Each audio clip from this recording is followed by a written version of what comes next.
There comes a time in every man's life when the noise fades and silence starts to scream. Not out there, not in the streets, not in the crowd, but right here, inside. And you realize something. You're not who you thought you were. Not the title, not the job, not the money, not even the body.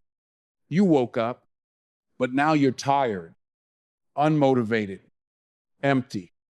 And you ask yourself, why? Why, after finally seeing the truth, does it feel like you've got nothing left in the tank? Where's the fire that used to push you? Where's the hunger that used to burn? Gone. Let me tell you something. That moment of emptiness is not a curse. It's a transition. You see, the path to awakening doesn't end in a mountaintop moment. No, it begins in the valley, the low place, the forgotten place, the quiet place where motivation used to roar, but now only whispers. And that whisper, that's your soul talking, not your ego, not your pride, your soul. It doesn't speak in shouts. It doesn't need applause. It doesn't move fast, but when it moves, it changes everything. Carl Jung once said, people will do anything, no matter how absurd, to avoid facing their own soul. But you didn't run. You looked in the mirror. And now that you've seen who you are without the mask, the question is, are you brave enough to live like that? Because the world doesn't hand you motivation. It doesn't feed your soul. It tempts your ego. And now that your ego is starving, you're feeling the hunger pains. But those aren't signs of failure. Those are signs of purification. You're being cleansed of illusions, of false hopes, of borrowed dreams. You see, before the awakening, you were running on survival fuel, validation, competition, approval. Now, all of that is gone. And what's left is you, raw, real, reborn. So don't be discouraged by the silence. Don't be shaken by the lack of fire. The fire will return, but it won't be the same. This time it won't come from fear. It won't come from needing to prove something. It'll come from truth, from alignment, from purpose. And that kind of fire, it burns slow, but it burns forever. So if you're sitting there staring at the ceiling, wondering why you've lost all motivation, ask yourself this. Did you really lose it? Or are you just shedding the fake version of it? The one they taught you, the one they sold you, the one that was never yours to begin with. What you're feeling is not the end. It's the beginning, the cocoon before the flight, the silence before the storm. You woke up. Now it's time to rebuild, not from ambition, but from intention, not from desperation, but from clarity, not from pain, but from presence. This isn't about grinding harder. It's about surrendering deeper, because the you that's coming is stronger than the you that's gone. Let me be real with you. There is a death that happens after awakening, and it's not always beautiful. It's not angels singing and light pouring in through the window. It's not fireworks or a parade for your new awareness. It's grief. It's mourning, because a big part of you just died. The part that lived for attention, the part that needed to be the best, the part that feared being nobody, that part is gone. And your body feels it. Your mind doesn't know what to chase anymore. You wake up in the morning and there's no fire pushing you to hustle like you used to. No panic, no pressure. And at first, it feels like laziness. It feels like failure. But it's not. It's healing. It's spiritual detox. Because when the drive you had was fueled by fear, It wasn't drive, it was survival. And now that you're not surviving, you feel like you're drifting. But listen to me. Drifting is not the same as being lost. You're not lost. You're learning to move with the current, not fight it. You're learning to act from alignment, not adrenaline. And that takes time. That takes trust. That takes a new kind of strength. See, when the ego dies, motivation has to be reborn, not rebuilt, reborn. Because you can't build soul fire from ego bricks.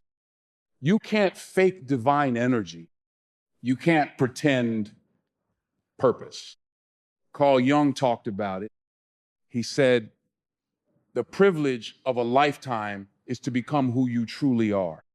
But let me ask you, do you even know who that is yet?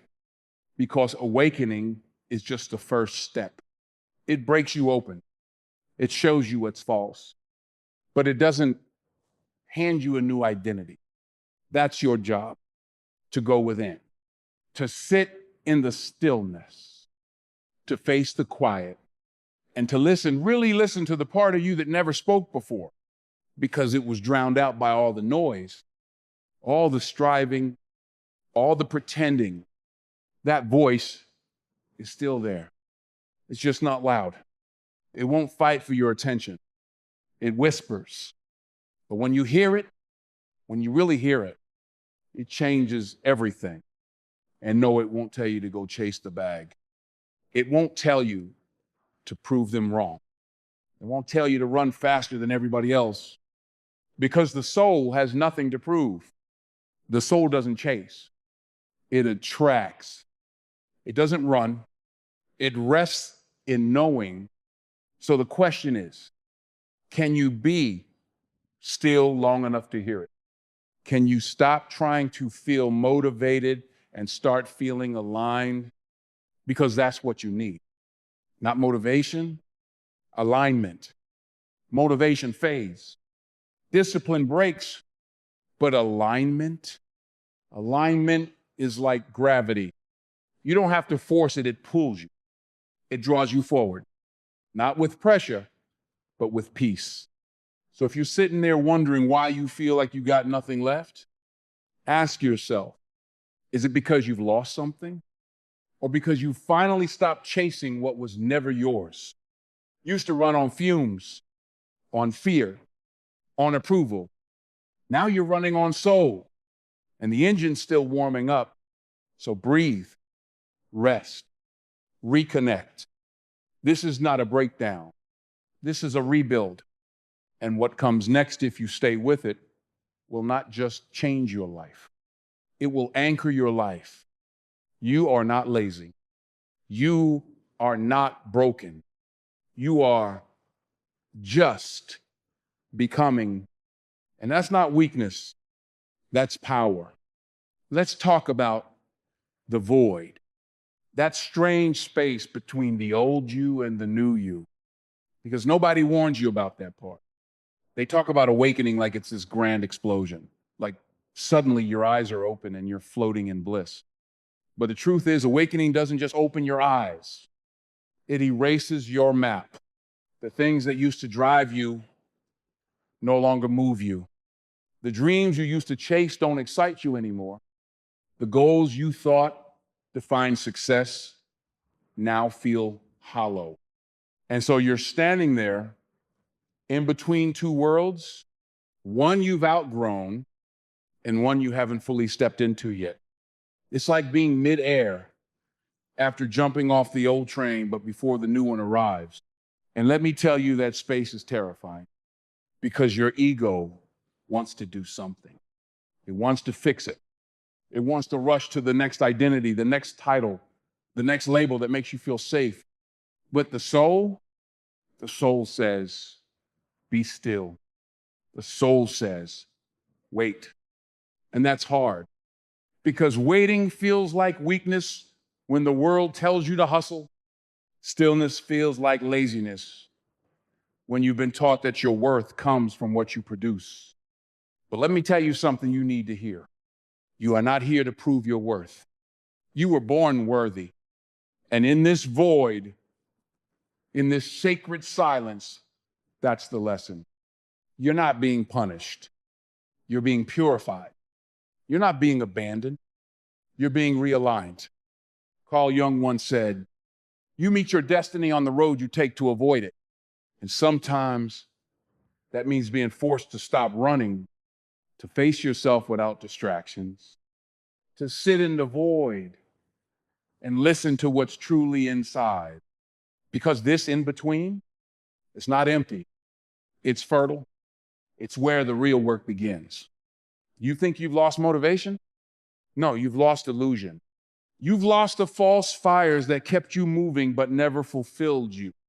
You've lost the borrowed dreams that were never really yours. And now something deeper is trying to rise.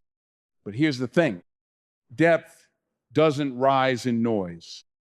It rises in silence. And silence is uncomfortable when you've built your life around noise. It's awkward. It's vulnerable, but it's also real. Let me be clear. This season is not about productivity. It's about presence. It's not about achievement. It's about awareness. You're not meant to be doing right now. You're meant to be becoming. And becoming takes time. A seed doesn't bloom overnight. A caterpillar doesn't become a butterfly without the stillness of the cocoon. And you're in your cocoon right now. Don't rush the process. Don't shame yourself for not being motivated. The world might be spinning fast, but your transformation is happening in slow, sacred motion. Listen, you don't have to go back to who you were. You don't have to force yourself to be what the world expects. You get to pause. You get to breathe. You get to ask yourself, what really matters now? What am I willing to let go of? What kind of life would actually feel like peace, not just applause? Because if you can sit in this space, if you can endure the quiet, if you can resist the urge to escape into old patterns, then something extraordinary will happen. Not all at once, but slowly, subtly, powerfully. The real you will start to rise. Not the masked you, not the performing you, but the grounded, whole, and healed you. And that version of you, that version doesn't need motivation. They're moved by something much greater, by truth, by purpose, by inner peace. So don't fear the void. Honor it, because it's not the end of your journey. It's the sacred beginning of everything real.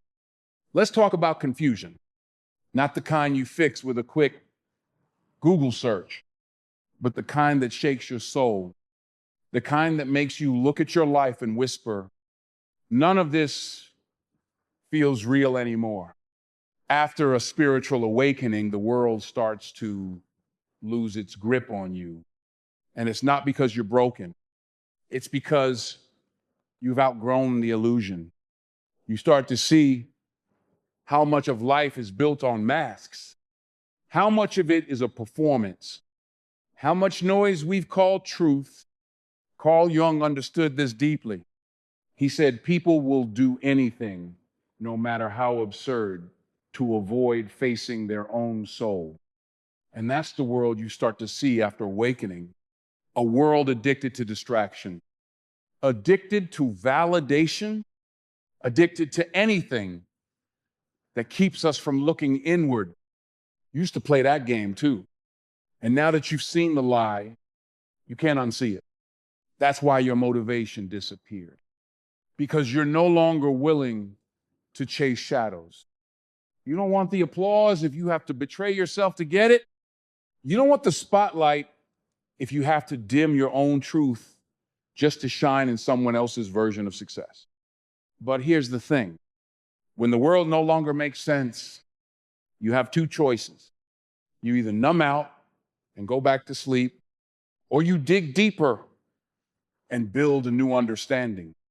you start to realize maybe you were never meant to fit into this world as it is.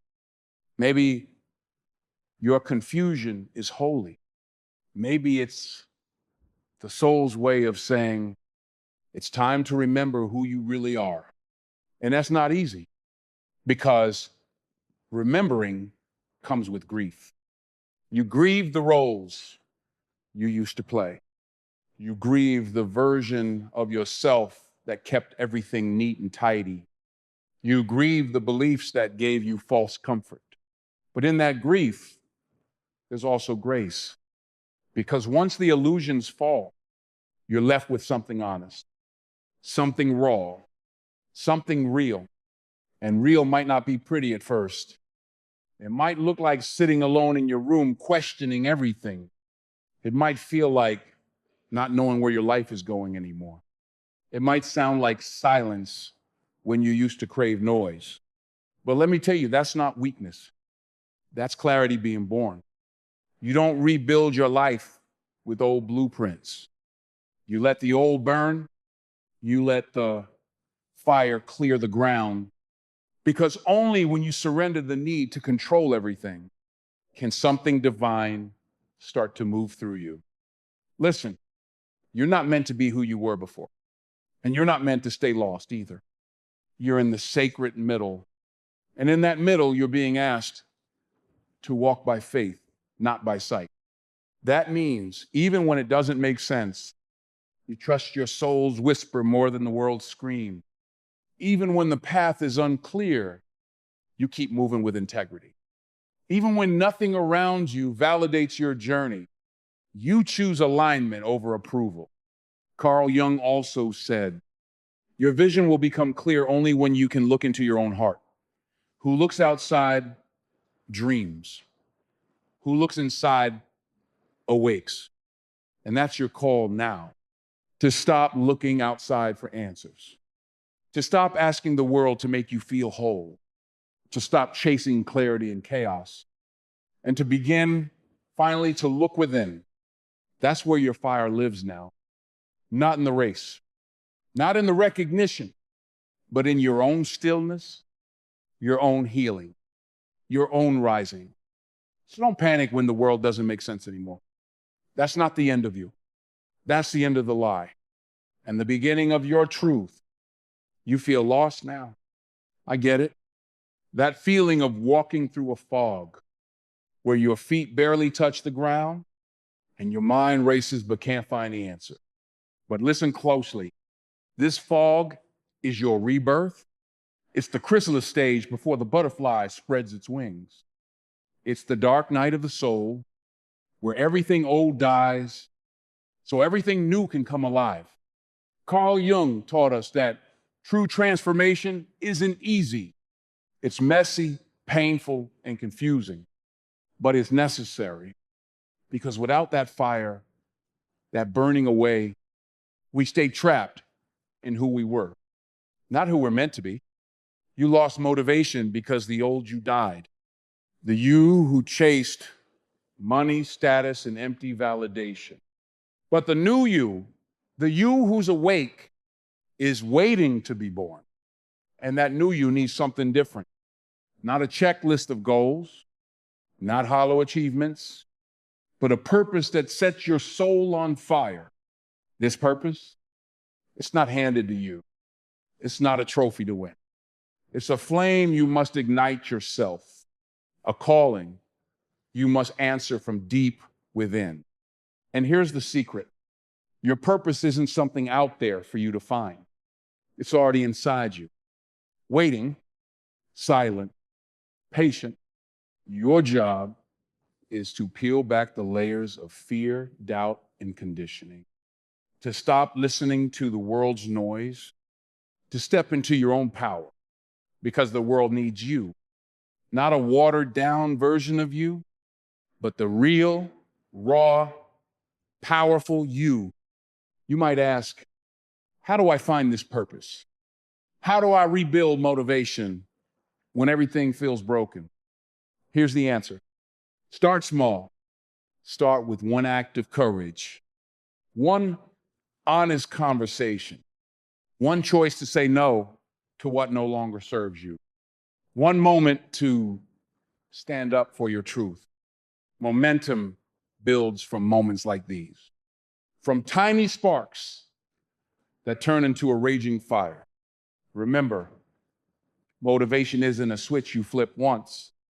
It's a muscle you build every day through commitment, through persistence, through faith in the process, even when it's hard. And if you stumble, good, because falling is part of rising. Carl Jung said, I am not what happened to me. I am what I choose to become. This is your moment to choose life over fear, purpose over apathy, light over darkness. You have everything inside you to rise, to heal, to lead, to inspire. This spiritual awakening wasn't an ending. It's your call to step into the greatest version of yourself, the version that doesn't just survive, but thrives. And the world is waiting for your courage, waiting for your voice, waiting for your light.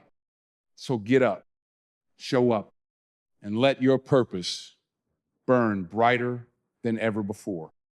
Because this time, you're not chasing motivation, you're creating it. Motivation is fleeting. It's a spark that can light a fire, but won't keep it burning long. That's why discipline steps in. Discipline is the grind that keeps you moving when motivation says no. It's the early mornings, the late nights, the quiet battles you fight inside yourself. It's showing up even when you don't feel like it, even when the world feels heavy and the fog still lingers. Spiritual awakening didn't just strip away your old motivation. It also stripped away your old distractions. No more running, no more hiding. You face yourself now. And in that facing, you discover discipline, not as punishment, but as your ally, your unwavering friend who says, I got you. But discipline alone isn't enough. You need faith, faith in the process, faith in yourself, faith in a future you haven't seen yet. Carl Jung believed that faith isn't blind belief. It's trust born from the deep knowing of your soul's journey. It's what fuels you when the night feels too long, when your footsteps falter, when the silence screams louder than ever. Faith is that quiet voice inside that says, this struggle is shaping me. This pain is not in vain. I am becoming. Together, discipline and faith create unstoppable momentum. They turn those tiny sparks of courage into a blazing inferno of progress. You will fall. You will fail, but discipline will get you back up. Faith will keep you moving forward. This is the secret the awakened know. Motivation may have died, but discipline and faith are eternal. If you want to rise, you must build them. Train them like a muscle. Feed them like a fire. Wake up every day with a purpose, even if that purpose feels small at first. Make the decision to act, to be present, to keep pushing, because this is the path of growth, of transformation, of becoming who you were always meant to be. So when motivation fades, remember this moment. Remember that you are stronger than any fleeting feeling. Discipline and faith will carry you. They will carry you through the darkness into the light. You've been called to this journey for a reason. Embrace it with all your heart. Rise up, warrior. Your best days are still ahead. You see, after a spiritual awakening, the world you knew falls away. The foundation you built your life on shakes, cracks, and sometimes collapses. And that's scary because what's left? Nothing familiar, nothing safe. But here's the truth. In the unknown, your true power is born. Carl Jung talked about the shadow, the parts of ourselves we hide, deny, or don't even know exist. When motivation dies after awakening, it's because you're facing your shadow. Not just the dark parts, but the whole unknown territory of who you truly are. You are not just the light you show to the world. You are the depths, the struggles, the pain, and the triumphs no one sees. And when you learn to embrace that, you step into a power that no motivation can match. It's the power of acceptance, not resignation, but radical, fierce acceptance. Accepting your past, your scars, your flaws, accepting that life is messy, unpredictable, and sometimes unfair. When you accept the unknown, you stop fighting it. You stop wasting energy resisting what is. And instead, you focus on what you can control, your response, your growth, your resilience. This is where faith transforms into wisdom. You stop searching for external reasons to move forward. You start moving because you know the journey itself is your teacher. You start moving because your soul is hungry for growth. Discipline becomes your anchor in the storm. Faith becomes your compass pointing north. And acceptance becomes the wings that let you soar. Remember this, greatness is not born from comfort. It's forged in the fires of uncertainty. It's in those moments when you step into the unknown with courage, when you say, I don't have all the answers, but I will keep walking anyway. You are a warrior of the unseen battle, fighting not against the world, but against your own fears and doubts. And every step forward is a victory. So when motivation leaves you, don't despair. Lean into the unknown. Trust the process. Trust yourself, because in that unknown, you will find a strength deeper than motivation, a strength that can't be taken away, a strength that will carry you through any storm. Stand tall, breathe deep, and embrace the power within you. Your journey is just beginning, and the best is yet to come.